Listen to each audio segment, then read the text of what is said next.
Assalamualaikum warahmatullahi wabarakatuh. Alhamdulillahirabbil alamin. Innal hamdalillah nahmaduhu wa nasta'inuhu wa astaghfiruhu wa na'udzu billahi min syururi anfusina wa min sayyiati a'malina. May yahdihillahu fala mudhillalah wa man yudlilhu fala hadiyalah.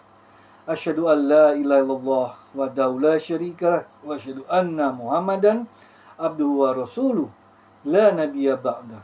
Allahumma sholli ala Muhammad wa ala ali Muhammad. Ya ayyuhalladzina amanu taqullaha haqqa tuqatih wa la tamutunna illa wa antum muslimun.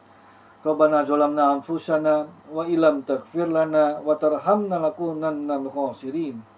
Subhanallah wa bihamdihi subhanallahil azim. La ilaha illa anta subhanaka inni kuntu minadh dhalimin. Hasbunallah wa ni'mal wakil, ni'mal maula wa ni'man nasir. Allahumma sholli ala Muhammad wa ala ali Muhammad. Subhana rabbika rabbil izzati amma yasifun, wassalamun ala mursalin, walhamdulillahi rabbil alamin. Ibadallah, innallaha malaikatahu yushollu 'alan nabi, ya ayyuhalladzina amanu shollu 'alaihi wa sallimu taslima. Qala Allahu ta'ala al-karim, a'udzu billahi minasyaitonir rajim. Bismillahirrahmanirrahim. Qul huwallahu ahad, Allahus samad, lam yalid walam yulad walam yakul lahu kufuwan ahad.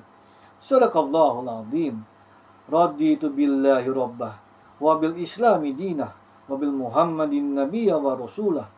Ya rabbana walakal hamdu hamdan katsiran thayyiban mubarakan fihi. Amma ba'du. Tema ceramah kita hari ini adalah petaka ketika umat Islam jauh dari ulama. Para ikhwan wa akhwat rahimakumullah, pada kesempatan yang mulia ini marilah senantiasa kita tingkatkan keimanan dan ketakwaan kita kepada Allah Subhanahu wa taala dengan terus berupaya melaksanakan segala perintahnya dan menjauhi segala larangannya. Sebab derajat kemuliaan seseorang tidak diukur dengan seberapa tinggi jabatannya, seberapa banyak hartanya, atau seberapa besar pengaruhnya di masyarakat. Akan tetapi tolak ukur kemuliaan seseorang di sisi Allah adalah sedalam apa hatinya memiliki rasa takwa kepada Allah. Allah Subhanahu wa taala berfirman yang artinya, sesungguhnya yang paling mulia di antara kamu di sisi Allah adalah orang yang paling bertakwa. Sesungguhnya Allah Maha mengetahui lagi Maha teliti. Quran Surah Al-Hujurat ayat 13. Para ikhwan wa akhwat rahimakumullah, akhir-akhir ini kita menyaksikan bagaimana media telah menjadi ajang caci maki dan saling menghina. Parahnya lagi, tidak sedikit pun konten kreator bahkan TV nasional memframing negatif terhadap para kiai dan ulama dengan tuduhan keji dan tidak bertanggung jawab. Mereka lupa bahwa ulama bukan sekedar manusia biasa. Ulama adalah penjaga warisan kenabian, penyambung cahaya, petunjuk di tengah gelapnya zaman. Mereka memiliki kedudukan yang tidak dapat disandingkan dengan orang awam pada umumnya. Dalam Quran Surah Az-Zumar ayat 9, Allah Subhanahu wa taala berfirman yang artinya, adakah sama orang-orang yang mengetahui dengan orang-orang yang tidak mengetahui? Sesungguhnya orang yang berakalah yang dapat menerima pelajaran. Quran Surah Az-Zumar ayat 9. Ayat di atas menjadi bukti betapa mulianya kedudukan para ulama. Mereka adalah pewaris Nabi yang membimbing umat untuk mengenal Allah dengan cahaya ilmu dan kejernihan akhlak.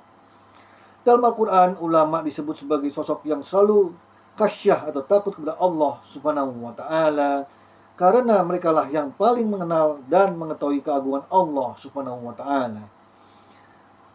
Di antara hamba-hamba yang takut kepadanya hanyalah para ulama. Sesungguhnya Allah Maha Perkasa lagi Maha Pengampun. Quran Surat Fatir ayat 28. Para ikhwan wa akhwat rahimakumullah, bila umat Islam menjauh dari ulama, maka sesungguhnya mereka sedang berjalan menuju jurang kehancuran. Dalam kondisi seperti ini, marilah kita bersama-sama merenungkan sebuah hadis yang terdapat dalam kitab Nasail Ibad Rasulullah SAW bersabda, akan datang suatu masa atas umatku di mana mereka akan lari dari para ulama dan fuqaha.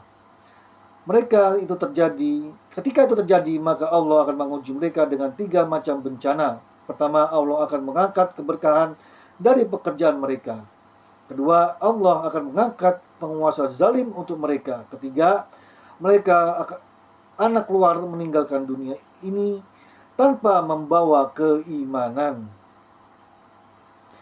Dalam hadis di atas, Rasulullah SAW memprediksi bahwa suatu saat nanti akan datang zaman di mana para ulama tidak dihiraukan. Ketika ulama sudah diabaikan, bahkan dimusuhi dan dicela, maka Allah akan menurunkan 3 macam musibah. Pertama, Allah SWT akan mencabut keberkahan hartanya. Boleh jadi ia memiliki harta yang melimpah, tetapi kekayaannya tersebut ia habiskan untuk hal-hal yang tidak ada manfaatnya sama sekali. Alih-alih membuat hidup tentram dan semakin dekat dengan Allah, harta dan usahanya justru menjadi sumber bencana dan menjadikannya semakin jauh dari Allah. Para ikhwan wa akhwat rahimakumullah. Kedua, Allah akan memberikan kepada mereka penguasa-penguasa zalim yang tidak mengerti akan hak dan kepentingan rakyat. Saat ini kita dapat menyaksikan di media sosial pemberitaan mengenai kasus korupsi, adanya kebijakan-kebijakan yang dirasa merugikan rakyat dan berbagai tindak sewenang-wenang yang dilakukan oleh oknum penguasa.